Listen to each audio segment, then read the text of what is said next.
Closed captions, thank you. Closed captions are available. To turn them on or off, click the CC icon in the toolbar at the bottom of your screen. Your microphones have been muted automatically to avoid background noise, and your cameras are off.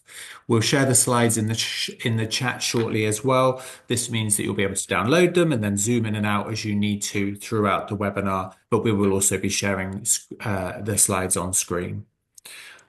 We do have a chat function today, as some of you have already shared your name and your organization, but please do use the chat for comments and reflections throughout the session as well. But if you have any questions that you would like us to answer, please add them to the Q&A function, and you can find this by clicking more in the toolbar at the bottom of your screen.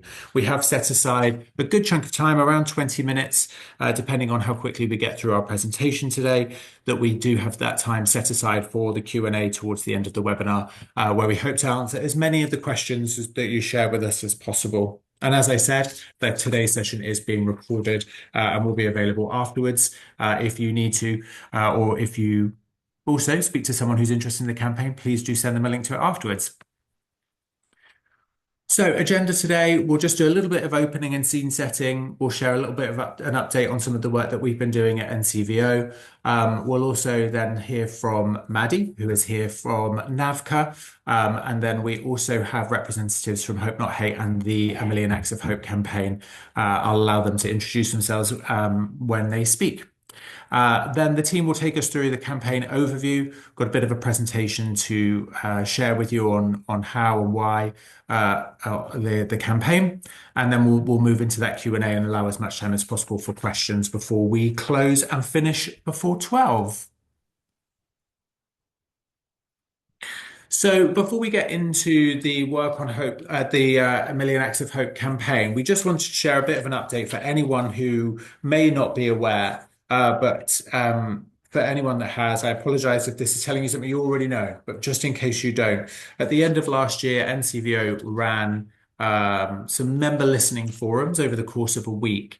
And we ran these really in response to some of the increasing inquiries that we were getting from members from the off the back of the riots over the summer, lots of work that had been happening. We ran some member forums where we were able to talk to our members about what they were experiencing on the ground and how the rise in extremism and hatred and fear and intimidation had been affecting charities and the work that they do. Those member forums were really helpful in helping us to understand in more detail what was happening on the ground for charities, and Maddie will talk a little bit more about that in detail. But if you haven't seen, that report is available on our website, and in that report it outlines some of the key issues or themes that we are most concerned about.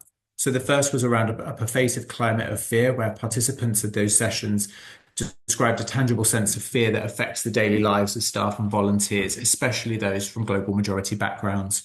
We also identified operational disruption and forced invisibility, where organizations were reporting the need to cancel community events, reduce online visibility, and scale back their public activity because of direct threats or security concerns. We also heard around direct targeting and abuse. Many people that attended the sessions described receiving intimidating emails and other forms of harassment, while charities have been forced to remove trustee names from their websites. And then finally, we also heard around the issue of increasing internal tension within organizations. Many people that attended the sessions told us that they were grappling with conflicting views amongst their staff, trustees, and volunteers, as well as challenging interactions with service users. The report outlines those concerns and some of the evidence that supports them, and you may well recognize some of these themes coming to life in your own organizations as well. And that really is an area of concern for us, and we are doing a lot of work at the moment to build on the outcomes and recommendations of that report. Three key recommendations that came from that report were the need to strengthen advocacy, to develop practical guidance to support organizations on the ground, and build spaces for better collaboration, learning, and peer-to-peer sharing. So we've been doing a lot of work to create those spaces. We've already been running some events with infrastructure organizations to bring people together to help increase collaboration and understanding of the issue across the sector.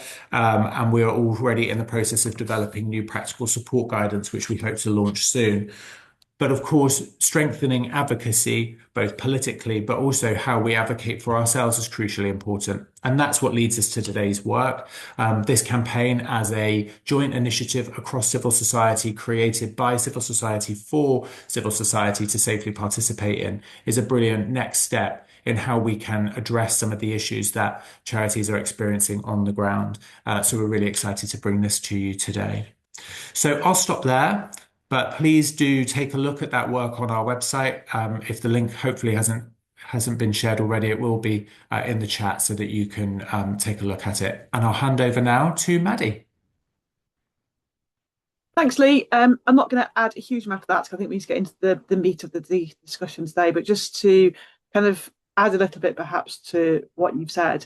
And I'm conscious there are so many brilliant organisations in this room who are doing this stuff day in, day out, and it's really your experience as you want to pull to the fore here. But I'd reflect that I think that this is an issue that's placed through at multiple levels, and we think about it in quite a nuanced way. So this is about people in communities feeling safe, feeling that they are able to go about what they want to do. They can take social action without fear of how they'll be verbally abused or face other challenges and abuse in doing that. So it's about making sure people in communities can go about their social action. We've heard from our members in line with the NCVO research that volunteers, staff are feeling threatened, are feeling vulnerable, are feeling fear because of what's happening in their communities, in their place. And that's affecting how they work with each other. It's affecting how people come to use those services, how people come to the organisation. And so it's thinking about service users, about volunteers, about staff, about trustees.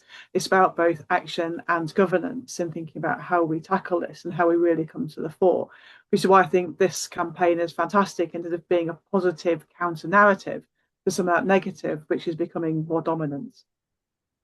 I think there's something really important about tackling that and thinking about the background narrative, how we function, how we encourage and support each other to really take hold of this space, to own it, and to not turn away.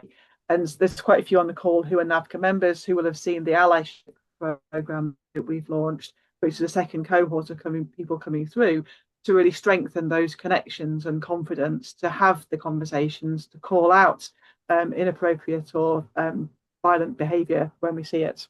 So that feels like a really important thing to do. The other thing we're seeing, of course, is local authorities, and there are 10 reform-led local authorities, and just some of the political narrative that we're seeing locally and nationally, and how the voluntary sector sits in that. And our members are having those conversations, thinking about how we engage with the political narrative in a not party political way, but thinking about some of the ideas, the thoughts, some of the prominence which is coming through, and how we work with that as a sector, but what it means in terms of our impartiality while staying true to our values and to the things that we really believe. There's something in all of this around the media narrative as well. I think something we think about as voluntary sector organisations is how we counter the narrative in social media, how we speak out in a really impactful, powerful way to set out what we believe in and why that matters, and to spread again that positive discourse as well as against the negative one. So I hope today gives that opportunity for people to come together to share what you're doing, because the answer to this lies in communities. It lies in what people are doing already. There's not a single answer that's going to come from somewhere else. If we can share those experiences, bolster each other, have the acts of hope which counter the acts of hate, I think that's where we can be really strong together and really have an impact. Back to you, I think, Lee. Wonderful. Thank you so much, Maddie. I appreciate that. Wonderful. I think now over to Misbah. Yeah, hi everyone. My name's Misbah. I am head of communities at Hope Not Hate. For those of you who don't know, Hope Not Hate is the UK's largest anti-fascist organisation. We expose the organised far right, address the issues and policies which give rise to the far right, and support the communities susceptible to the far right. I'm just going to do a bit of an introduction, a bit of scene setting to the Million Acts of Hope campaign, and then I'll hand over to Fiona, who will tell you kind of the more details about it. Essentially, over the last few years, we've seen a huge spike in pessimism and hatred and division across the country. The far right are more emboldened and aggressive than ever. Obviously, we had the riots in 2024, and since then, things have remained volatile. Our mission and philosophy as an organization has always been to offer an alternative narrative to what the far right are saying. Our polling shows that over two-thirds of people think that their local communities are peaceful and are safe, and they do want to get to know their neighbours better. The majority of people do actually get along, despite what we see online and despite what we see on social media and despite what the far right will tell you. And I see this in the work that I do every day, normal, regular people doing hopeful and kind things for their local communities. Running an informal food bank out of their living room, organizing a school carpool for families that don't have cars. But these things don't make headlines, so they go unnoticed. And those who want us to remain pessimistic and disconnected and distrustful of each other win the main narrative because they tell the loudest story. That forms the basis of this campaign, spotlighting those everyday acts of hope and being loud about them. Basically, after the last United Kingdom demonstration, some CEOs of charities got in touch with Nick, who's our CEO, saying that they wanted to help in some way to push back against what we were seeing in our communities. Nick arranged a call with them in March. There was kind of an informal invitation put out, and over 50 charities turned up to that first call. And I think the most exciting part was the range and diversity of charities across civil society that wanted to be involved. It showed that there was a diverse and a broad interest in providing an alternative narrative to the hatred that we see from the far right. And so that's morphed into the campaign that we see today. It's not just about showcasing and celebrating everyday acts of hope, but actually showing that we are the silent majority and that there are more people out there who want to get to know you and want to help you and want to live, in peace with their neighbours than there are those that want to spread hate and division, despite what social media and despite what the far right want you to believe. And that's essentially the alternative narrative that we want this campaign to bolster. So I'll hand over to Fiona, who I think is going to tell you more about the campaign itself. Thank you, Misbah. Hi. Yes, so I'm Fiona. I am a consultant in the charity sector, and I am currently working a couple of days a week with Hope Not Hate, managing all things kind of partnership for this initiative. So we've covered off how A Million Acts of Hope came to be. I'm going to quickly kind of take you through what else you can see here on screen. So our objectives and principles, the audience we're targeting, kind of answering the question of what is an act of hope, some key dates, our partners, what it means to become a partner, tiny bit of FAQs and housekeeping, how to join, and then, as Lee said, I'll be here to kind of answer questions too. If you could just pop onto the next slide, please. Thank you. So I just wanted to open today with, this is our launch statement, which kind of formed part of the soft launch to the sector a few weeks ago. And I think it's kind of really nicely sums up kind of what it is we're here to do. So watching the news or looking at your social media feed, it's easy to believe that the UK is more divided than ever. The voices of those who seek to spread hate, harm our communities and separate us are loud. But the reality is millions of people across the UK show up for each other, their neighbours and their communities every single day. From litter picking in parks to donating stuff to food banks, coaching our kids' football teams, to working together to make our streets safer, acts of hope and kindness happen all the time. These stories are too often left untold. So in May 2026, community and faith groups, plus charities, big and small, will come together to celebrate and inspire 1 million acts of hope across Britain. There is far more that connects us than divides us, and we hope you'll join us. Just go to the next slide. So, as the campaign has been developing, we've been really clear in terms of kind of what our objectives are, and they're here. So firstly, we are seeking to build hope for a better Britain that works for everyone. We're looking to drive social cohesion and resilience in our communities.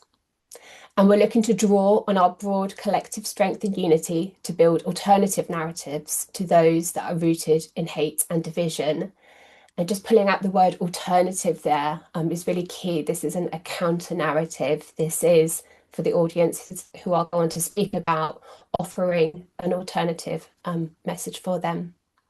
And kind of underpinning all of that, what we're doing is growing a network of organisations like yourselves and individuals wanting to work together to achieve the above in the years ahead. And so we have 5 key principles. The first, hope is action. So this is really rooted in the kind of everyday acts that people are already doing, very tangible things that we know make a difference to local communities. This isn't just about us talking. I think as a sector, we're very good at that, but we're taking that a step further. This is really about kind of action in progress.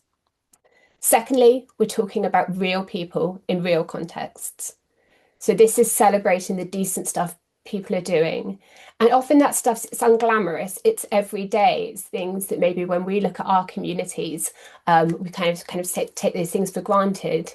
But we know that that's not the narrative that the media, that our social algorithms are honing in on. Thirdly, this is about starting local. So this is not a top-down initiative. It's not London-centric. It is definitely recognisably local. So in community halls, on terraces, on coastlines and high streets, we are very proactively making sure that we cover kind of all of the nations of the UK, kind of proactively going out into Wales, Scotland, Northern Ireland, and across communities of the UK. Fourthly, this is about honesty. So there's no sugarcoating here. We're not saying that things are perfect, that this is going to be easy, but we are recognising that Britain needs change. And the way in which we believe we can convince people that that's the case is through kind of honest, authentic storytelling. And finally, this is about pride, but with humility. So it's not self-congratulatory, it's not heroic. It really is kind of focusing on kind of, as I said, the everyday people doing their everyday things. And the guy you're looking at here on the screen, this is Chris. So Chris lives in Burnley, and he is a full-time volunteer at his local community centre, which he's been doing for the last 8 years, totally off his own back. And we actually went up and interviewed him as part of our soft launch. And he spoke so passionately about the need for the community centre and the love that he has for his neighbours. And he was very generous in allowing us to tell his story as part of that launch, which was in partnership with the Mirror.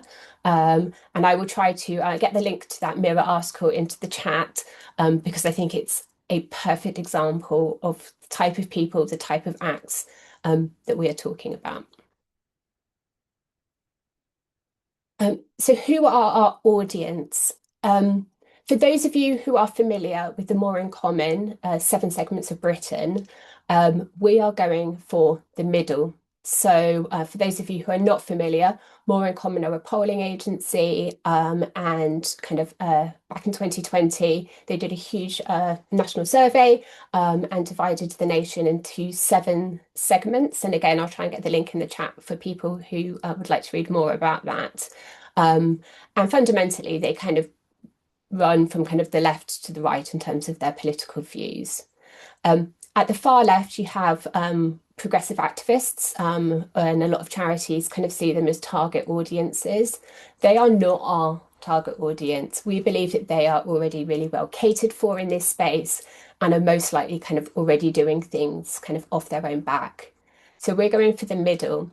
Our incrementalist left are established liberals. We think their values and their attitudes probably already align with ours, and we hope that they will be those who can really amplify our message, help organise community events.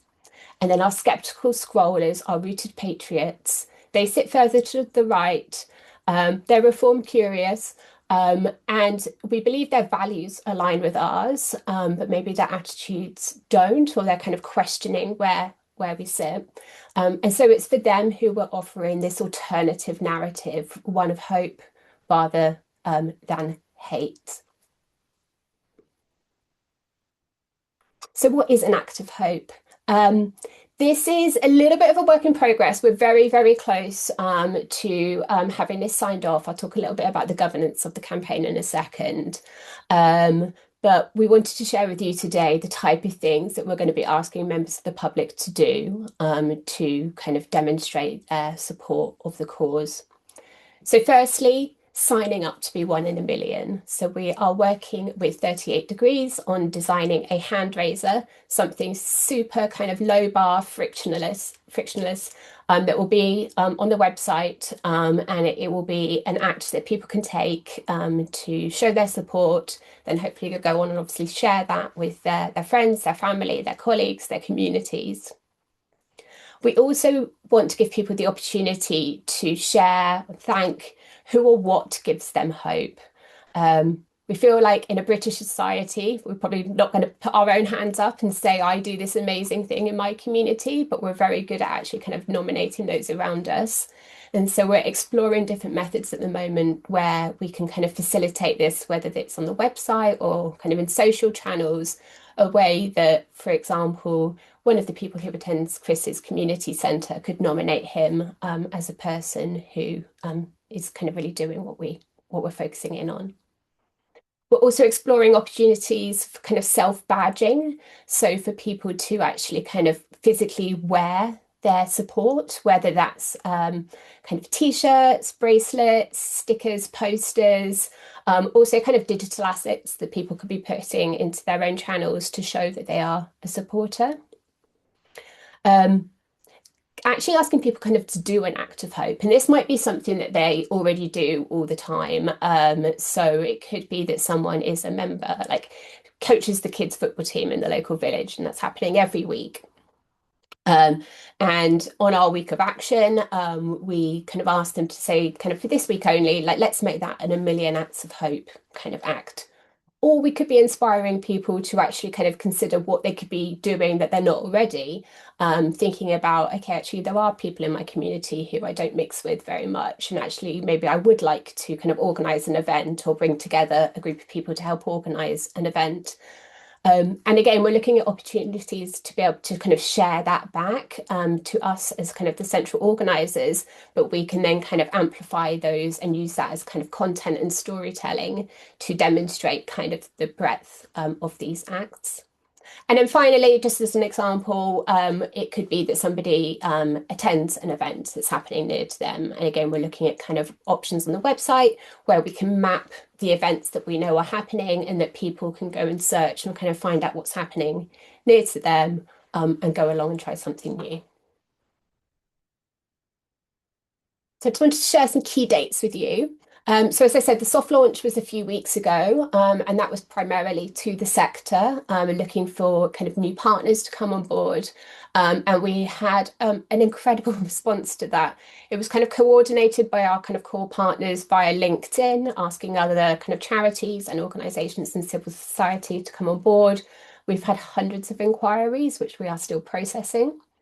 Looking forwards, middle of March, the website will be updated with a community hub where we will be hosting kind of assets and materials for community groups, things that they can download, digital assets, to help them kind of facilitate the events that they might be putting on. That also includes things like safeguarding advice as well for those events. We're looking at a public launch middle of April, so kind of a week out from our kind of a month out from our week of action. And that being the point at which kind of the hand raiser goes live. We're working with media partners to make that kind of seen and heard by kind of as many of our kind of target audience as possible. And then we have a week of action, which is 13th to the 20th of May, which is kind of Wednesday to Tuesday in the middle of May. The reason we've chosen that week is that we know that there is going to be an increase in far-right activity through May and throughout the summer. And we want to be ahead of that to look like we're not just being reactive here. we are actually kind of one step ahead, and we have this alternative narrative, which we want to kind of plant the seeds of that before kind of this summer of hostility, sadly, is likely to kind of take off. On the screen here, this is just a kind of a sample of the partners who we have on board. We have 75 partners currently kind of officially signed up, and we're speaking to hundreds more about coming on board. But what you can see here is there is a real breadth of kind of organisations from across civil society. So homeless charities, wildlife charities, international development, migration and refugee charities. And it's really important to us that we kind of see that breadth and celebrate that breadth, to show that kind of this is a united front from the sector to want to support this. And we also recognise that by having this kind of breadth of partners on board, we will reach the widest possible audience through kind of partner activity. And I said I'd kind of talk about what it means to be a partner. There is no kind of minimum entry level thing that someone has to do to become a partner. We're working just with charities, think tanks and trade unions as official partners. But once somebody's on board, it's really kind of over to you in terms of how much or little you feel like you have the capacity to contribute. We will be sharing assets that you can use digitally. We will be kind of putting together recommendations of the type of events that you might be wanting to host. The sort of conversations we've been having with the existing partners are things like emailing supporters and campaigners, putting things through their own social channels, a lot of talk around kind of staff engagement, volunteer engagement, and then obviously the type of organisations who have very strong community presence are thinking about what sort of events they might kind of be asking their kind of community networks to put on too. So just a tiny bit of housekeeping, the sort of questions we're being asked. So this is a white labelled initiative. It is not owned by a single brand. And although it kind of stemmed from Hope Not Hate, and we're working really closely with guys at Hope Not Hate, which is amazing to kind of guide us on our journey. This is kind of a collective effort. And that's really, really important to us. So you won't kind of see the Hope Not Hate branding on this activity. They are a partner, but this is kind of a initiative in its own right. The second kind of really important point to make is this is non-partisan activity, and wherever the kind of the branding of A Million Acts of Hope is used, the partner agreement, which I'll touch upon in a second, the branding can't be used on any kind of advocacy activity that's being used to influence voting behaviour. Obviously, that kind of really helps with kind of the charities' kind of concerns around kind of the Lobbying Act. But we also feel like it's really kind of core to us that this is kind of communities before politics. And so kind of we've made that decision to kind of keep that away from politics and centred in communities. There is a partner agreement. So for anybody who wants to come on board as a kind of as an official partner, have your logo on the website. We've worked with the solicitor firm Bates Wells to draw up this agreement. It's really light touch, and I'm really happy to share kind of a version of that with anyone who would like to have a look at it. But fundamentally, what it includes is, as I said, the fact it's non-partisan, how logos are used. We have a code of conduct in there, but nothing kind of unusual for this type of campaign.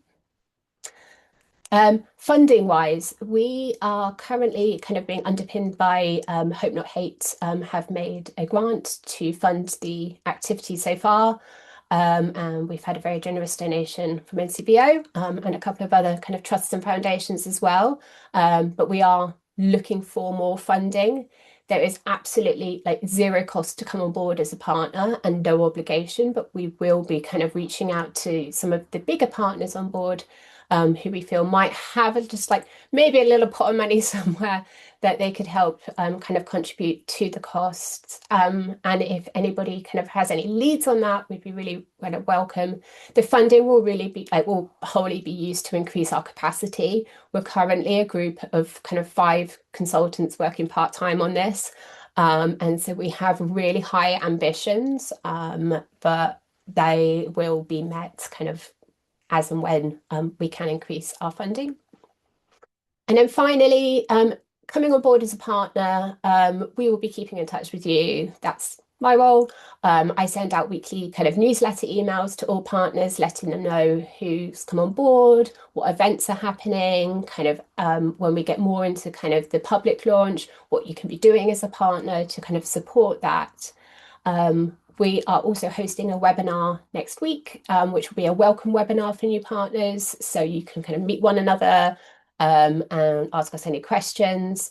And we are also hoping in kind of March, late March, to host an in-person event where we can bring on kind of into one place kind of anyone who would like to come and meet and share ideas and kind of build ideas. That's kind of everything I have. So I've put here, like, we have an email address, which is info@millionactsofhope.org. I should have updated this, apologies. For anyone who is keen to become a partner or find out more, we have a website. It's millionactsofhope.org. And there is a form on there, which is really simple, just to capture your name, your email address, your organization, and there's a little checkbox on there saying that you might be interested in becoming a partner. If I could ask that people kind of go there to kind of express their interest, then what we can do is kind of get back to you, share that partner agreement, share a deck we've got, which is probably helpful to share with colleagues who might be interested to know more about the campaign, and then kind of guide you through the process of onboarding as a partner. That is Brilliant. everything for me. I have not kept up with the chat, but I've seen there have been No, questions you don't coming need in. to. Don't you worry, So- Fiona. That was brilliant. Thank you so much for taking us through that. It was really, really helpful. I'm sure everyone found that really helpful in terms of understanding in a bit more detail. So, Beth has also been doing a fantastic job of answering a lot of the questions as we go through the presentation, which is great. So if you haven't already and you've got a question for us, after that presentation, please do pop it into the Q&A function. And what we'll do now is go through. So a lot of these will come to you, Fiona. I apologize in advance. But where we can, we'll move that around. So let's start with a follow-up on one of the key points that came up in the conversation, which is around being non-political. So obviously, charities and voluntary organizations need to make sure that they are politically neutral, and you raised clearly in the presentation that that is an ambition of the campaign, and obviously that's something that you and I have discussed and we've discussed with the working group a lot, is how do we make sure that it is safe for charities and voluntary organizations to participate in the campaign, to make sure that they are not accused of being party political. Could you talk just in a little bit more detail about that for us? Yeah, absolutely, no problem. So kind of the specifics of this are laid out in the partner agreement, and we're, like I said, I'm really happy to share that with anyone who would like to have a look at it. We recognise that we can't control how people use this kind of externally, but our kind of guidance and that signing of the partner agreement is to say that this wouldn't be used for advocacy work that is looking to influence voting behaviour. And we recognise for some charities that's really pertinent, and for some kind of really not at all. But it is just, one of the conditions of coming on board is that this kind of stays in communities. I think as well, just kind of really thinking about this as not a political campaign. This is about, as I said, offering the alternative narrative, celebrating what's happening in communities, and almost kind of taking off your kind of political hat when you're thinking about this. I think is a really helpful way to kind of steer away from that. Like, we are not going to be calling out any political parties, any specific individuals in politics, just because it's not the philosophy of the campaign. And obviously, as you kind of said in the questions there, charities do have to be really careful about that. Great.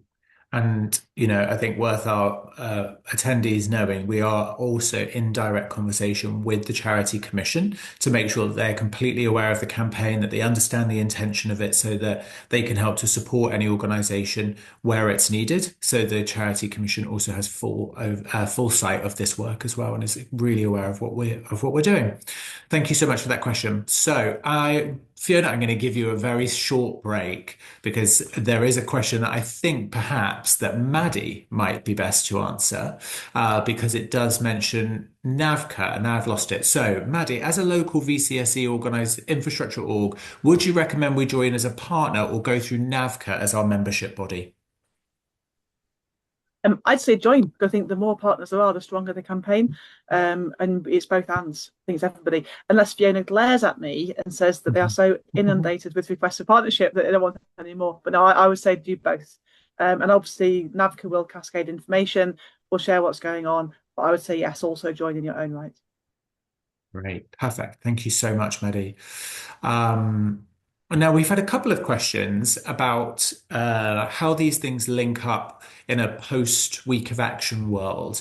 And so this might be one, Fiona, we answer a little bit together because we've had some people mention linking with Volunteers Week, big help out, big lunch. What happens after May? What comes next? And how are we going to make sure that we're linking up with all those people that are doing brilliant work in June, of which, of course, NCVO is also involved because not only are we our partner for Volunteers Week, but we also lead Small Charity Week, which happens in June as well, alongside Refugees Week. We've got Month of Communities, a lot of brilliant work there that are acts of hope. So how might this come to life? How can we work with other partners who are busy doing brilliant, hopeful acts in June, Fiona?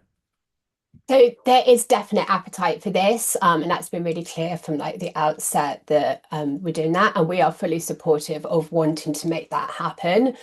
So a lot of the partners who are already on board are kind of part of what feels like a summer of lots of kind of positive acts happening. We have a core working group, I should have mentioned that, which kind of represent 13 charities, I think, and we having very active conversations about what that would look like formally. And I don't have an answer for that right now. It kind of stems back to capacity. But we are very positive in supporting everything we can do for this to kind of be a build of momentum that can be then kind of translated into kind of the partner initiatives that are happening over the summer and hopefully further into the future as well. Right. I think it's fair to say, Fiona, isn't it, that this is a brilliant example of the sector collaborating at speed. And that means not everything's been worked through, which is always brilliant, to be working at such pace. But it does mean that we will have to answer some of these questions as we develop the program of work, right? We'll know more as we get further down the line. What I would say is we are aware of pretty much, I think, most things that are happening before, during, and after around that period of time. But if you think there's something we're missing, let us know, and we'll just keep in touch with those people as we build the program of work. I'm working with the Eden Project and obviously our team with the things like Volunteers Week and Small Charity Week. So let's just keep those conversations going. And as we all become clearer on what our plans are for activation this summer, we can make sure that as much as possible they link together. So thank you for that question. And then thinking specifically about the week itself, Fiona, do you have to sign up as a partner to participate in that week of action in May? Can you get involved, I'm assuming, without being a partner as such? Absolutely, you can, yes. So we have kind of various kind of categories, I guess, of kind of support. So kind of at the top level is that kind of official partner, by which you would be signing a partner agreement. We would show your logo on the website. And at the moment, we're restricting that to charities, trade unions, and think tanks. Which partly because we go through like a soft vetting process, and so we just need to kind of have some parameters on what it means to be a partner. We also have a strong network of community groups that my partner, not my partner, well, my business partner, Beth Howgate is managing. And so there is a kind of not a legal agreement, but there is a kind of code of conduct for community groups. And she specializes in that area and would be supporting people there. So that might suit you better. As a member of the public, obviously, we want as many members of the public to come on board and support us too. We're speaking to certain organisations for whatever reason, kind of don't feel comfortable with the partner agreement or it's not quite right for them. But we welcome kind of support in any form that it could happen. So, for example, people might still be posting on LinkedIn saying this is an amazing thing that's happening without being an official partner. And like, that's brilliant as well. And how people get involved. There's a couple of questions here that I think link, which is around materials. So, will Mhm. there be materials for use during the campaign for raising awareness? But also, how do we engage our internal staff? Are there materials that will be available to help, or templates, things like that? So, I appreciate, Fiona, some of that is probably in the bucket of we're working it through. But what do we think right now might be available for organisations to use? Yes, it's in the bucket of we're thinking it through. But we are definitely committed to having digital assets that can be used by both partners. So for kind of supporter engagement, staff engagement, volunteer engagement, available, which will probably be kind of emailed out from me. We will have assets for community groups, so things that they can download and print out, such as posters and stuff, things like that. We are kind of figuring out what budget there is available for us to actually produce printed materials, and I can't commit to that at the moment. But where we can't necessarily kind of send out like a huge stack of posters, we would be really happy to share the artwork of that so that people could kind of produce those themselves. We're also kind of like working with partners, and part of our kind of webinar series will be kind of inviting partners to tell us what they think would be helpful. We don't want to produce stuff that no one uses. So there will be kind of a two-way conversation around that as well. But definitely digital assets, printed, TBC. Great.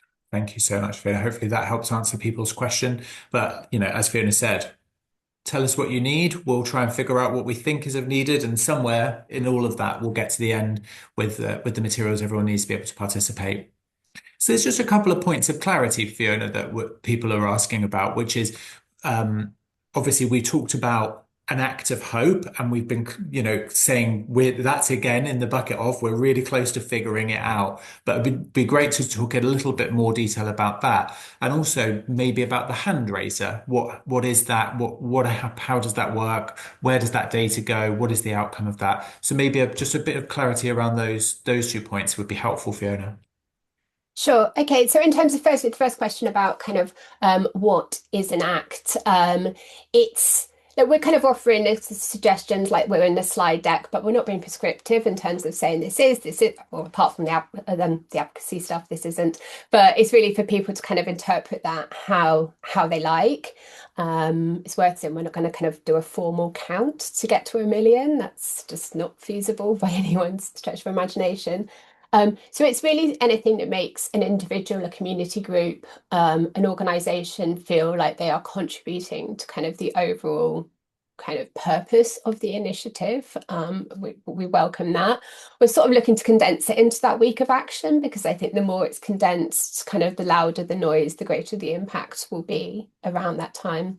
As I said, it might be things that people are already doing and they kind of badge themselves that week as part of the initiative.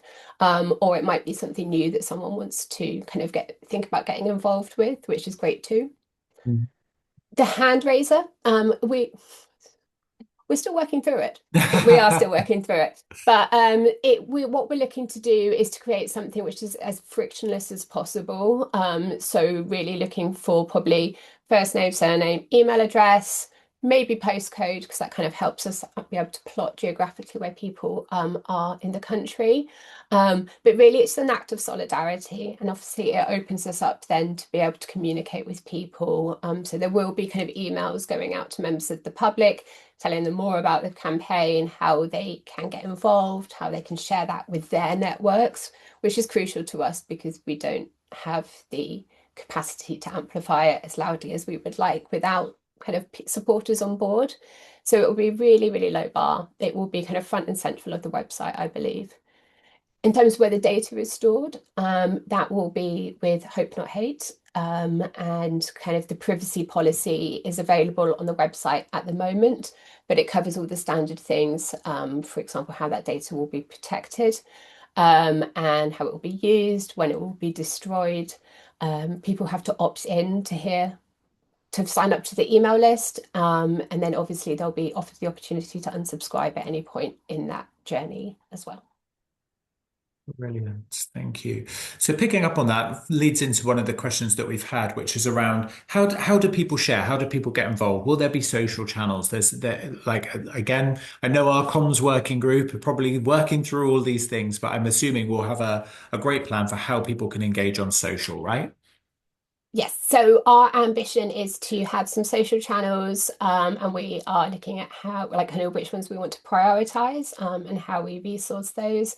We have already kind of captured the handles that we would want to have across all the obvious social channels. And so we will, yeah, definitely be kind of pushing out from there, asking people to get involved. I don't know if we're past the era of hashtags. Maybe ask someone who's better at digital than me if there will be a hashtag or not. But we hope to have that infrastructure in place. But I think it's also worth saying it's a really valuable thing that partners can offer to us as well, is to kind of how we kind of spread our digital footprint. So for example, like if a partner were to put on their social channel, which already has tens of thousands of followers, which ours don't, here's the hand raiser, here's something to share. That's going to be really, really valuable to us because we are like only a couple of months out and building kind of the critical volume that we would need to do that ourselves in our own social channels, is unlikely to have the impact that we would want. So it will be something, as I said, there's no commitment at all, but it will be something we'll be saying to our partners, please like reach out into your supporters, your followers, and help us kind of make it bigger than we can alone. Great. Thank you so much, Fiona.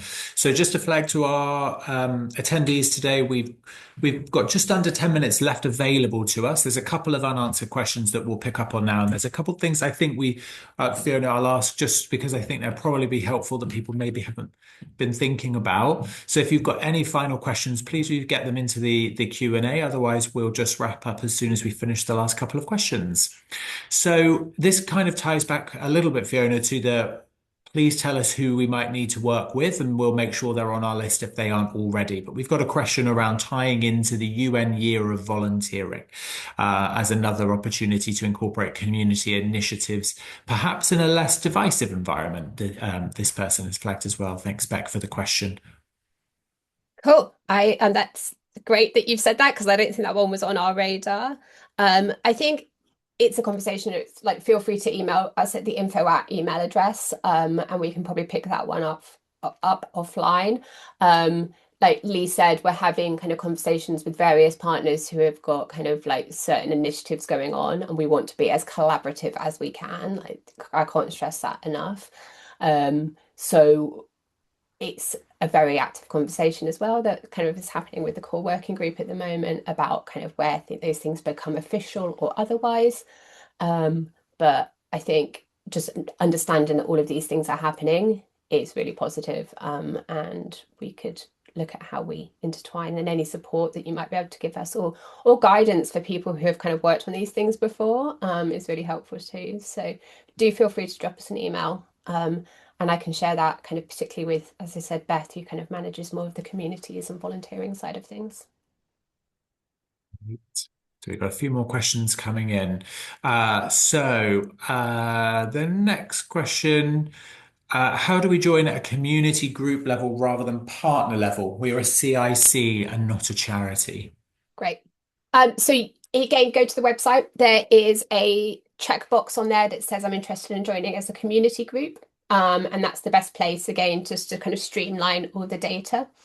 There is also an email address, which is communities@millionactsofhope.org, if you had any kind of specific queries. As I said, kind of we monitor those inboxes. We work part-time, so we can't always get back to you immediately.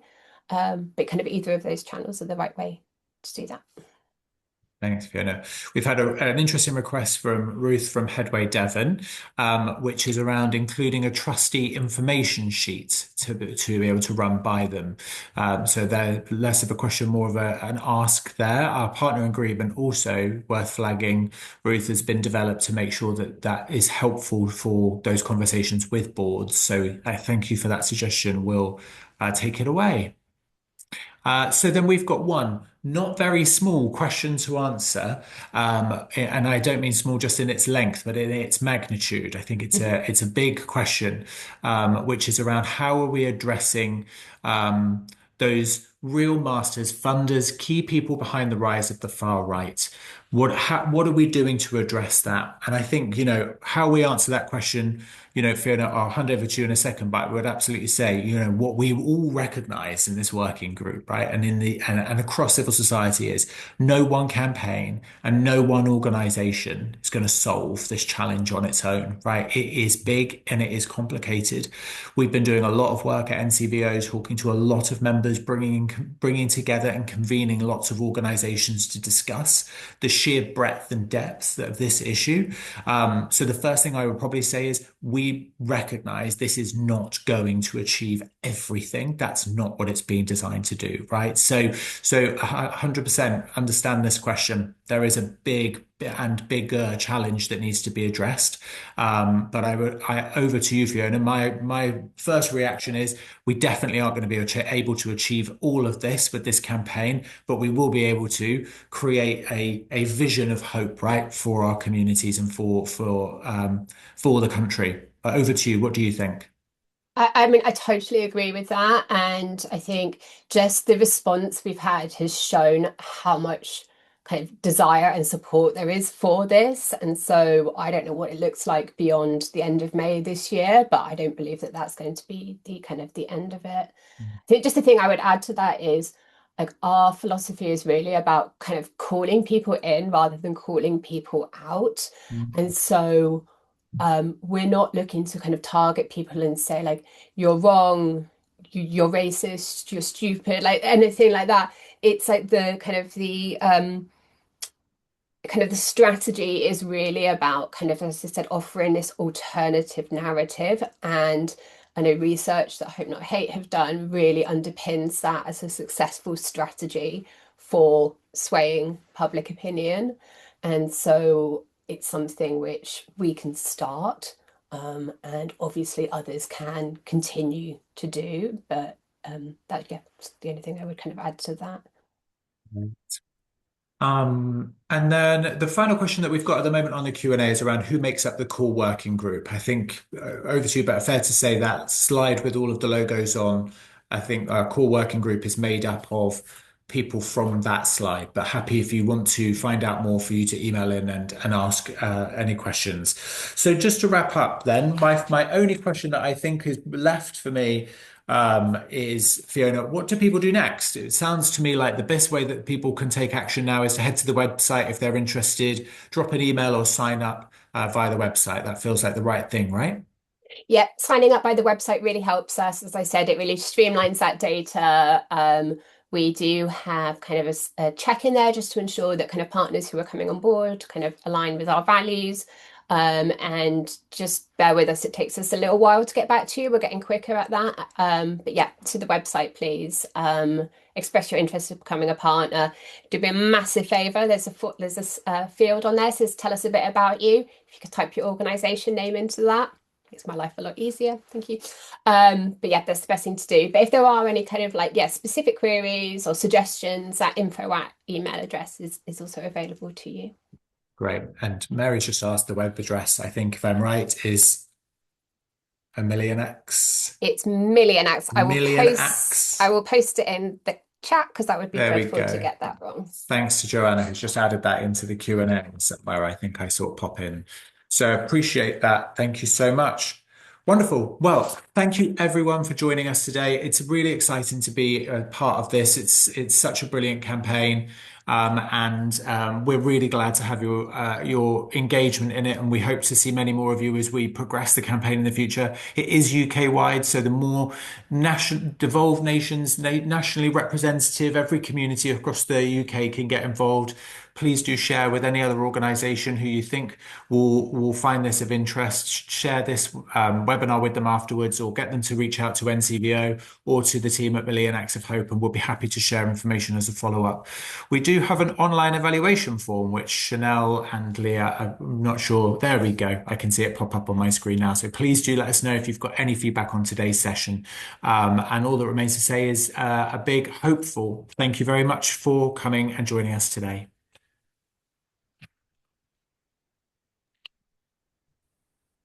Thanks, everybody.